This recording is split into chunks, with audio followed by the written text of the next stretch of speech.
Tai Simai, kaip vertini savo debiutą? Manau, tikrai neblogas, tikrai geras.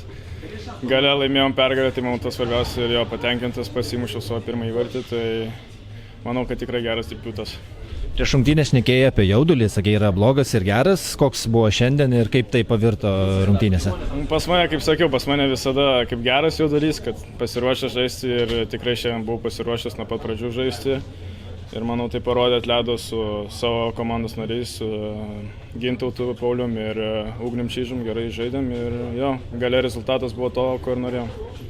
Ir debiutė pats pelnė įvartį, gal gali papasakoti apie patį įvartį? Įvartis toks nesitikėtas buvo, pasakyčiau, net negalvojau, kad įkris, bet įkrito ir tai daug reiškia man, pats nuo mažens žiūrėjau daug varžybų vyrų rinktinės, tai kad man būti iš tos grupės ir su jais žaisti kartu, man tai daug ką reiškia ir tikiuosi, kad ne paskutinis. Ir šeštadienį rinktinės laukia rumunai, ką žinai apie varžovus ir ko palinkėtum mūsų komandai tame mače? Apie varžovus tikrai daug nežinau, pats niekada nesu prieš juos žaidęs vyrų, bet tikrai linkiu, kad gerai sužais vyrai ir kad gale bus pergalė ir aš manau, kad tai tikrai galima ir visi pasiruošę ir nusiteikę kovai. Ačiū. Ačiū Jums.